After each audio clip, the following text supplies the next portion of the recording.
I want you to picture this moment. Warships in the Caribbean, an aircraft carrier off Venezuela's coast, oil tankers seized, a second wave of attacks planned, expected, real, and then suddenly cancelled. Not because of a treaty, not because of democracy restored, but because oil infrastructure was on the table and a handful of political prisoners walked free.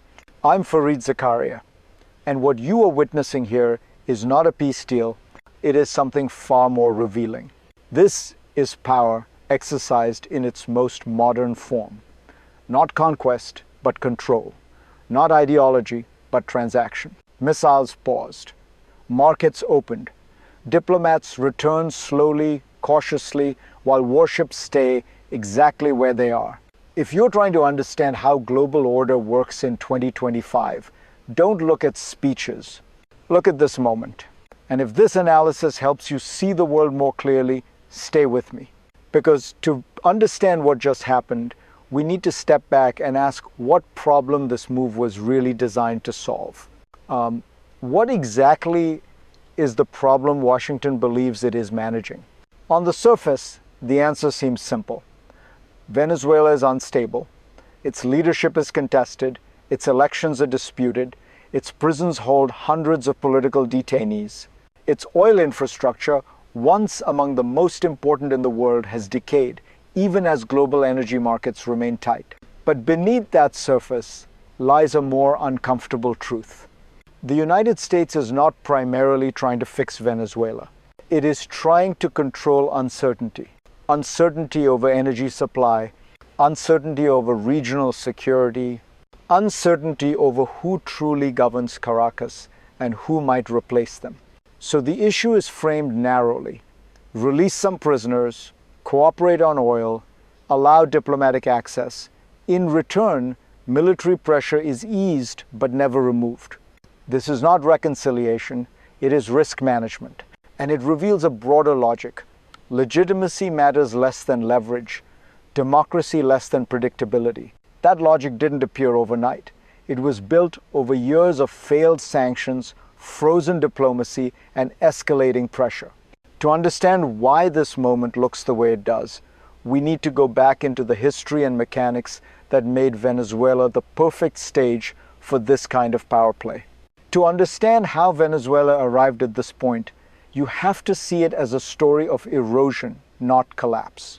For years, the country lived with a dual reality. Vast oil reserves on one hand, political paralysis on the other. When the United States and its allies declared Nicolas Maduro illegitimate in 2019 and recognized an alternative leadership, Venezuela entered a prolonged limbo. Power was claimed, not resolved. Sanctions hardened. Diplomacy froze. Institutions thinned, oil production suffered, infrastructure decayed, and over time, pressure replaced dialogue as the dominant language. Then came escalation, naval deployments, seized tankers in the Caribbean, the dramatic US operation to capture Maduro earlier this year. Each step narrowed the space for traditional diplomacy and expanded the role of force as signal. At the same time, regional dynamics shifted. Drug routes crossed borders, insurgent groups moved fluidly between Colombia and Venezuela, energy markets tightened globally. Suddenly, Venezuela was no longer just a domestic crisis. It was a strategic variable. And when crises converge like this, history shows us something consistent. Power stops waiting for solutions and starts imposing terms. And that is where the next fracture begins. Then the first crisis breaks the surface. Not with a speech, not with an ultimatum, but with a seizure. US Marines and Navy sailors board an oil tanker in the Caribbean. The Olena, falsely flagged, taken near Trinidad, launched from an aircraft carrier sitting just off Venezuela's coast. This is not symbolic, it is surgical. The message is unmistakable. The United States is no longer pressuring Venezuela from a distance. It is physically intervening in the arteries of its economy. Oil is no longer just leverage, it is the battlefield. And almost immediately, the tone changes. Caracas announces the release of an important number of detainees. Washington responds with restraint but not withdrawal. A second wave of attacks, Trump says, is cancelled. The ships stay. This is coercive diplomacy at full display. Pressure applied just enough to extract concessions. Violence paused just enough to appear magnanimous. If you're wondering why global politics now feels less stable and more transactional, this is why. Moments like this set the rules, others will follow. But the real question isn't what was seized. It's why this method works at all. Because the most powerful forces here aren't military. They're systemic. What makes this approach work is not firepower. It's structure. At the center of this story is a system where control over infrastructure matters more than control over territory. Oil fields, tankers, ports, refineries, these are the pressure points of modern states. Disrupt them, and governments feel pain instantly, without a single city being occupied. That is why Trump's message to oil executives matters so much. The United States would sell Venezuelan oil. The United States would choose who invests. Security would be guaranteed not by Caracas, but by Washington. You're dealing with us directly, he said. We don't want you to deal with Venezuela. This is not regime change. It is regime bypass. Venezuela's sovereignty is left formally intact, but functionally hollowed out. Decisions move elsewhere. Risk is centralized. Compliance becomes the currency of survival. Even diplomacy follows this logic. Embassies reopen not as symbols of trust, but as instruments of monitoring. Prisoner releases are announced not as justice, but as signals. And once a system like this is in place, it becomes self-reinforcing. Cooperation brings relief. Resistance brings escalation. That is the hidden mechanism at work. And it sets the stage for a second, far more dangerous escalation, one that extends well beyond Venezuela's borders. The second crisis doesn't erupt in Caracas. It spreads. In Colombia, President Gustavo Petro reveals a chilling detail. In a phone call, he says, Trump spoke about doing bad things, about preparations, planning, the possibility of military action, not against Venezuela alone, but across borders. And suddenly, the message changes shape. This is no longer just about oil or prisoners. It is about precedent. If Maduro can be captured, if Venezuela can be pressured into compliance, then any government anywhere can be tested the same way. Colombia feels it immediately. Insurgent groups like the ELN move between borders, entangled in the drug trade, labeled now not as rebels but as cartels. Joint operations are discussed. Military cooperation deepens. Lines blur between counterinsurgency and cross-border force. Meanwhile, U.S. strikes in the Caribbean and Eastern Pacific continue. Boats hit, people killed, pressure maintained. This is escalation without declaration, war without a front line. And that is what makes it so destabilizing. When force becomes flexible, borders become negotiable. Fear spreads faster than troops ever could. Because every leader in the region is now asking the same question. Am I next? Now, bring this down from capitals and war rooms to you. Because while governments trade leverage, ordinary people absorb the cost. If you live in Venezuela, this moment doesn't feel like strategy. It feels like waiting. Waiting to see if a release order is real or just an announcement. Waiting outside prison gates while officials claim they have no paperwork. Waiting for electricity, for fuel, for certainty that tomorrow will look like today. Human rights groups confirm only a dozen releases, not the large numbers promised. Hundreds, perhaps 1,000 remain behind bars. And even freedom arrives unevenly. Some walk out, others are told to wait again. And if you live elsewhere in the region, the message is just as unsettling. Stability no longer comes from institutions. It comes from alignment, from being useful, from not being in the way. You feel it when borders harden, when violence becomes routine, when politics turns into spectacle. This is where geopolitics stops being abstract. It lands in families, in livelihoods, in fear quietly managed day by day. If you've ever wondered why global decisions feel so distant and yet so personal, this is why. Stay with me, Because what's happening to people on the ground is only the beginning of the story.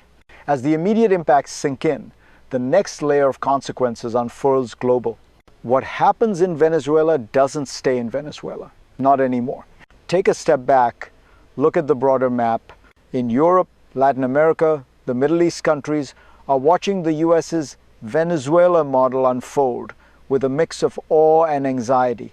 The message is clear. If you don't play by the rules, the consequences are quick and decisive. When diplomacy isn't enough, power will step in. Deals will be made not with governments, but with industries, with strategic assets, with control over critical infrastructure.